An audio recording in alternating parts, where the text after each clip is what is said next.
Però sí que remarcar que així és un taller d'empleo que donarà treball a 30 persones desocupades del nostre municipi.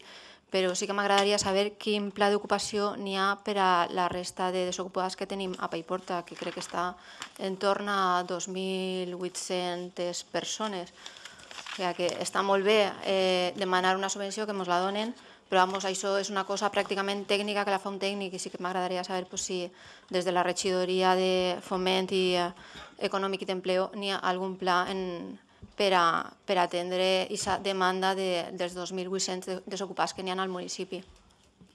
Bueno, en lo que nos afecta al punto es el voto a favor de la moción, ¿no? Bien, pues ¿hay segundo turno de intervención? Bien, vamos a proceder a votación de...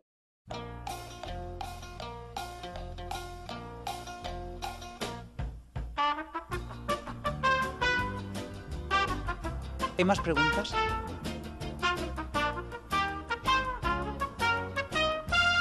L'article d'opinió del Partit Popular, no sé si correspondrà a l'alcalde, que ja ho sabrà. En el seu artículo de opinión ficaba que en enero nuestro nuevo centro de salud estará funcionando a pleno rendimiento. Volví a preguntar en Chener, pero ¿de quin any? Eso se le contestará por escrito.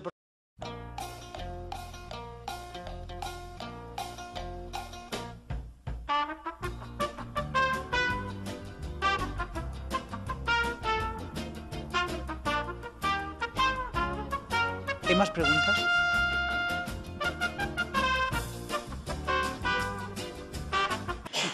Tenia una pregunta sobre l'oficina Amics, però vaig a preguntar al senyor alcalde perquè crec que és el que ha demanat, el que firma la subvenció que s'ha demanat.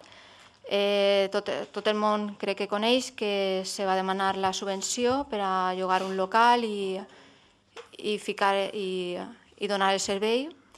El local ha estat 10 mesos tancat, 10 mesos llogat i 10 mesos tancat, llevat de les 2 últimes setmanes. La subvenció que s'havia demanat era de 52.000 euros i pico, ens han concedit 10.918. El termini per a justificar la subvenció era fins el 29 d'octubre. Volia preguntar si s'ha justificat, si s'han rebut els diners, si s'ha justificat i s'han rebut els diners, en aquest cas si se va renunciar a aquests diners, se van a retornar, o en quina situació està això en estos moments. Bueno, como es una cuestión técnica puramente, se le contestará a la siguiente sesión.